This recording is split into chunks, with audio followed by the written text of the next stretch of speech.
I do still feel like the new kid on the block. I know I've been here almost a year, but there's just a lot I have left to learn about the city's political history, your political history. Right. So I was looking up some of your interviews before we did this, and I liked one. There was this TED Talk that you did a while back. Yeah. It might have been right around the time you were being sworn in. No, actually, I've done two. Two. I saw two. Yeah. This one's the one where you described yourself as a reluctant leader. Yes. And you use this really interesting analogy about when things reach a boiling point, then there's political movement, there's action, there's momentum or power in that. Right. But it left me with a certain impression. And so I'm curious, do you think things have to reach a boiling point before government takes action? No, absolutely not. There are things that we can do that are preventive before we reach a boiling point. But unfortunately, that's not how government works. We are playing whack-a-mole and fighting fires literally and figuratively every day. What's an example of the whack-a-mole you reference? Like we're state control or different issues that come up. You know, we can't predict natural disasters. No one could have predicted the flood back in July and how that would affect different neighborhoods. We had no idea that neighborhoods in North St. Louis would also be flooded along with those that were along the River de Pere. So, you know, there are certain issues that we just cannot predict. It sounds like you're saying there's long-term planning, there's hopes and dreams, there's a politician's aspirations, and then there's short-term emergencies that disrupt all those best-laid plans. Exactly. That's an interesting question, because you also like to call yourself a recovering legislator. And that term is interesting to me. I can imagine that a St. Louis Democrat takes their fair share of defeats in Jefferson City, in a red state there. I wonder if maybe you have to dig in and play defense there. What's the biggest difference that you've noticed between being a legislator in that forum and an executive at City Hall? Being a legislator, you have to get consensus from, you know, depending on the size of your body. In the state, you have to get consensus from at least 80 plus other people. And being an executive, there are a lot of decisions that you can make that don't require you to get buy-in or talk to other people. There are decisions that you can make as an executive and just go with it. Do you still feel compelled, or do you still feel it's in the public interest to still foster that public buy-in, even though you may not need it at times? Yes, absolutely. I ran on a platform that talked about getting public input and having people participate in their government. I talked about how our government should be easier to understand, easier to participate in, and easier to navigate. How do you score that progress so far? I think we're doing okay.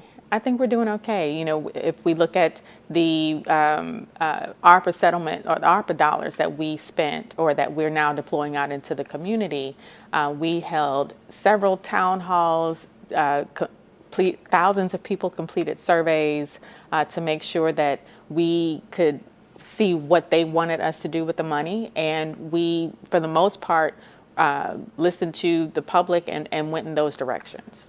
Listening to the public is interesting. We just returned from Detroit, where we went there searching for solutions about a shrinking city, and we got off the plane and had to race to City Hall. Our first flight got canceled. We were running a little behind.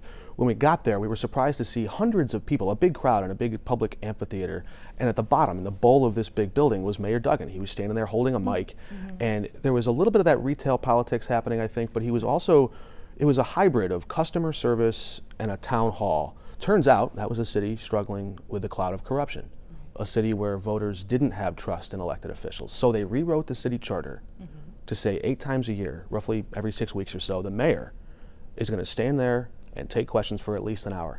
He went way over time, a couple hours, maybe more. Do you see value in that level of engagement, or could you commit to that kind of transparency to the public in St. Louis? Well, we've already done that kind of transparency. We have held many more town halls than my predecessors have. We like being out in community. I'm either at ward meetings, neighborhood meetings, taking the hard questions, answering the hard questions, and sometimes having difficult conversations. Even when it's uncomfortable, you see value in that because... Yes, absolutely, because people will respect you if you take that hard question, and that might not be the answer that they wanted, but they will respect you that you showed up. 90% of this job is showing up. I'm glad you showed up for this. Perhaps the most noticeable public buy-in we saw in Detroit was in their Project Green Light program. This was interesting. It was the mayor's office, not the police department. The mayor's office was marketing this, where businesses would spend a few grand to install these HD cameras outside, not inside in a place where you might expect privacy, but outside in the public square. And police would monitor all of this, and it came with this flashing green light, not the glaring red and blue that says police are here, but it's almost a subconscious invitation that tells people, customers or potential criminals alike, you do something here, we're going to see it. It sends a certain message there. But it stuck out to me that it was the mayor's office marketing it. In St. Louis, the link to go fill out one of those applications to get a camera for the Real-Time Crime Center is buried deep in like an old website that looks like it was made in 1996 or something. Do you think you've done enough to give police the tools they need to do their job? Well, I would say that a lot of our city employees don't have the tools that they need to do their job. We still have typewriters in the Department of Personnel, for example. When I became treasurer, we had antiquated systems, people that didn't have access to a computer or email. But in this instance, it's the company buying the gear. Right. It's the mayor doing the messaging. Do you think the public is hearing a message from you that helps police do their job? I think that they are hearing a message from me that we are going to attack crime at the root cause. This is about transforming public safety. This is about making sure that we're deploying the right resource to the right call, because what we've been doing has not been working and has not made our city safer. So we have to try new and innovative things in order to get different results. Knocking our head against a brick wall and expecting the same result is the definition of expecting a different result. It's the definition of insanity. So we're trying new and innovative things that we know work in other places and have seen it firsthand, and bringing those things here, deploying it in our communities, and tweaking it for better results. And for our viewers watching, you might be talking about cops and clinicians or call diversion or sending the right person to the right problem. I've heard some people advocate for this under the phrase of work smarter, not harder. Exactly. Do you have evidence today that it's working? Is the 911 response time improving? I will say that we're working to combine our 911 operators all into one facility. That sounds like a not yet. Not yet, but we've been working really hard on it. Right now, our 911 dispatchers, or all of our dispatchers, are located in different places. We have police dispatchers, EMS dispatchers, and fire dispatchers. So we're in the process of locating them all into one facility, upgrading the software, and we're also asking the state to help us build a new facility for what we call a public safety access point for all of our first responders, and hopefully attaching a early childhood center or daycare center to that facility, because we realize that dispatchers work 24 hours a day. Those sound like exciting blueprints for the future. Often crime presents that emergency we talked about earlier. I went back and reading a little bit more about how you got elected, because I wasn't here back then and I wanted to learn some more of that history. The St. Louis American published what amounts to an endorsement of your campaign for mayor, and that article said that St. Louis is one of the most dangerous places in the world for Black Americans. They used pretty stark language after that, warning against backing candidates who were aloof, in their words, about, quote, war zone levels of violence. And they took a shot at your then opponent, Kara Spencer, saying, we often hear from several Kara Spencer supporters that St. Louis isn't really dangerous, or is just a perception about the way crime rates are tabulated. I heard similar responses from you in the last year. So I want to ask you now, is the crime problem in St. Louis real, or is it a perception about skewed statistics? I think both things can be true. We definitely have to address crime as it occurs in our communities, because one life lost to gun violence is one too many. And when you look at the statistics as far as the demographics of people who are losing their lives to gun violence, a majority of them are African American. So this is a dangerous place for African Americans. But we are trying to make sure that we're deploying the right resources in community to help people to deter them using three things called deterrence, intervention, and prevention. So deterring people from a life of crime, intervening where necessary, and also preventing through our Office of Violence Prevention. Now, these things have been, again, they work in other places. We've seen them work in other places, but they take time. And we just opened our Office of Violence Prevention last year. We've seen that it works, but it takes time, and we need patience from people, because we didn't get here overnight. We won't get out of this overnight. And the last point about that is the proliferation of guns in our community makes our job and makes law enforcement's job very difficult, especially because we're not able to pass common sense gun safety laws on the local level to take guns off our streets. I do hear you about the long-term effects and the long-term solutions. I think, and you're saying you want patience from the public. Often the public wants urgency from elected officials. So that's sort of this interesting tension point, I think. I want to ask you about the local control, though, because that's the big political fight everyone's watching right now. You've said if the state wants to take over the local police department, they got to pay for it. They need to buy the gear, the buildings, the property. How far down that road are you willing to go? On the day of a state takeover, for example, I wonder what that showdown looks like. Are you going to seize police property until the state cuts the city a big check? Well, we're going to explore every option that we have in order to make sure that if the state is going to take over our police department, then they have to pay for it. Including holding the property? Oh, I'm not saying holding the property, but we know that this is probably going to get litigated for many, many months, because the bill as it currently is written said that they can take over our police department on September 1st. There are tons of administrative things that have to happen in order for that to happen that nobody's even thought about, and millions of dollars in costs that no one's even thought about. And let's also say, is this constitutional? Is this constitutional? You think it's an unfunded mandate? It's an unfunded mandate, and it sets a dangerous precedent for the state to come in and take over any municipality's department when they see fit. There's some history there, and you've talked about that, but I want to move on to a different angle of this, because I think it might underlie the issue. When you were running for mayor, you addressed an elephant in the room, you said, a racial divide in what you called the city's law enforcement, with separate unions for white officers and black officers. At the time, the Ethical Society of Police, a group of black police officers, believed in your vision for the city. Today, they're backing a state takeover of the police department where they work. Why don't those black police officers want to work for you anymore? You know what, I can't answer that. I think you'll have to talk to them. I'm also surprised at their change in position. They talk about how morale is down, but what can I do as a mayor to increase morale? They just voted on a contract that gives them the largest raise in decades. But as far as everyday morale, that comes from the top. That comes from the police chief. And our police chief is about 9 weeks old at the time when we were having this conversation. Do you see that as a reset? We need to give our police chief time to work. Do you regret any of the public comments directed toward the Ethical Society of Police? That feels like, at least from where I can sit and see, that was the spark or the impetus of this split. What was the spark? Over the Police Oversight Board, and there was a moment of disagreement. Maybe it's...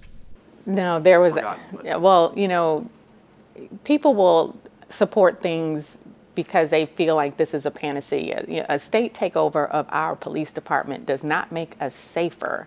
And I have not seen anyone who can point to what is going to make us safer if the state takes over our police department, because it's the same people policing our streets.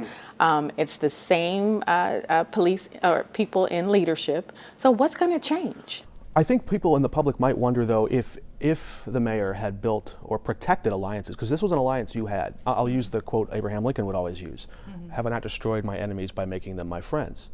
In this case, it's the converse. You had an ally who's now on the opposite side of an issue with you. People change. Things change, and they change their positions, and I can't point to one thing or another that made the Ethical Society change. But I do know that the Ethical Society in its previous years, since it was founded back in the 70s, stood for racial equality and racial justice. And a state takeover of our police department by outstate Republicans, outstate white Republicans, I might add, is not about racial justice or racial equality. Are you suggesting they've lost their way? They have absolutely lost their way. Let's talk about some of the underlying issues. I know the economic justice plan that your administration just announced and rolled out has a lot in it. I want to zero in on some of the home ownership aspects of it and the real estate parts. Those were some of the solutions we saw in Detroit working well as well. Your economic justice plan would steer support to strategic neighborhoods in the city of St. Louis, targeting a racial divide in wealth and in income. That economic justice plan cites statistics that show black workers often, or on average, make half of what their white counterparts may make, and the average black household has just 10% of the accrued wealth on average as the white household. It says this too, though. It says that giving down payment assistance to new homeowners living in these specific neighborhoods or living in or near poverty levels can help reverse the city's population loss. That stood out to me. We went to Detroit as a shrinking city. We're looking at what we can do to turn that around here. Is population a fair way to measure your success? I would say that's one way to measure our success, because if we look at the population decline, it's been declining since the 1950s. And if we're looking at population to measure success of all of the mayors, then I guess we've all failed. But we are looking at this as a way to not only take care of the people who are in those communities, who put down roots, who are saying that, I'm city born and bred and I'm staying here. So we have home repair programs for those people as well. But we're also looking to see what can we do to attract more people to move into St. Louis. We realize that crime is an issue, but also we want to make sure that that we have tools to attract new residents. Is it fair for the public to evaluate whether population has grown from the time you took office to the time you run for are you running for re-election? I'm absolutely running for re-election, but I've only been here for less than 2 years at the time that we're talking. So population can't change that much in 2 years. Mm-hmm. Some of the recent trends are interesting too. It seems like, and I don't know how you would evaluate this, but the city's not just getting smaller, it's getting whiter. The black population is leaving at a faster rate in these last few years. What's driving that? Well, opportunity. When I talk to people that I know that have left St. Louis for other cities, it's opportunities. They feel like, St. Louis still has a racial divide, and racism is still alive and well here. We have to have these difficult conversations about how we provide opportunities to people that don't look like us. How do we even the playing field for our educational opportunities? We have some of the best universities in the country right here in St. Louis, but what are we doing to attract our citizens to attend those universities and then stay here after they complete their degrees? What are we doing? That's the question. And we have the 2030 jobs report from Greater St. Louis Inc. That is about inclusive growth. Also, talking about entrepreneurship. We've done some things with SLDC to do that as well. We have to expand the pot to make sure that St. Louis is an inclusive and welcoming city for anyone. Grow the pie. The initial draft of that economic justice plan, I think this dovetails with what you were just saying. It says the city of St. Louis, initially the plan was to encourage businesses to pitch in money for these down payment for workers to get into homes, but instead your plan uses federal COVID-19 dollars to do that. What happens when that money runs out, and why haven't businesses bought into your plan yet? So we just launched the Economic Justice Action Plan. Well, this draft was from a while ago. Right, in April of last year. And so what we've been doing is we have been having conversations with businesses and philanthropy, other corporations as well, to get their buy-in. And you talk about Detroit. It took a while for them to get buy-in from the local philanthropy, local businesses. They said they had to hit rock bottom. We're not at rock bottom. We're trying to prevent from getting to rock bottom. I think St. Louis is on the cusp right now of a wonderful opportunity, and we have to get everybody on board. You said something that I've heard from a lot of civic leaders in the area just now. I talk to them about the success we've seen in Detroit. They say, yeah, it's great, but, and then they shrug their shoulders and they say, well, they've got a Dan Gilbert. They've got the big billionaires. They've got Ford and General Motors and all these big companies at their back. And that's true. We have them too. Isn't that part of your job is to close that deal or to win the trust of those civic partners, those business minds, the philanthropists in town? What is the can you give us a status update on those conversations, specific, granular, or overview, however you'd like? Can you close the deal and bring those big voices to the table to help build St. Louis back? Well, these conversations are happening, and they're happening over time. And we are getting some interest from some of our local philanthropic leaders. But some. Yeah, and that's all I can say, because they sounds like a tease, or it sounds like a work in progress. They prefer not to be named specifically. Why do you think that is? I don't know. I'm not going to ask them why they don't want to be named, but we are attracting investors not only locally but nationally as well. As you saw, MasterCard also contributed $1 million last week. I often ask people in this type of conversation about economic development what your pitch is to them. But I want to ask the question in reverse. What do they want to see from you? I think they want to see that we have a plan to turn St. Louis around, and we do have a plan. We have a plan with our Economic Justice Accelerator and our action plan that is specific, and it marks specific places in specific neighborhoods and how we're going to get there. So a lot of times St. Louis has put together these studies, these plans, these reports, but they've sat on a desk and collected dust for years. And so not only we've taken a little bit from a lot of those reports and put it into action. That's why we call it an action plan. Mm-hmm. When I hear you talk and give speeches and go around the different parts of the community, you often lead with your story of growing up here, and that part of it's just who you are, St. Louis. And I think a lot of people appreciate that part of it. But when you talk about the future of St. Louis, you often talk about it hand in glove with the federal pandemic money. That's going to give us a once-in-a-lifetime opportunity. Or the RAM settlement money. That's going to give us this unique moment. With respect, both of those things were made available by voters in Georgia who gave the president power to have the American Rescue Plan, and Stan Kroenke pulling the Rams up and leaving St. Louis. Those pots of money were going to be here whether you were elected or not. So let's set those aside for a minute. What else can you point to say this is a win that we delivered to the city of St. Louis? During your 2 years in office so far, where would you point, aside from those two, to say that's real progress, that's tangible?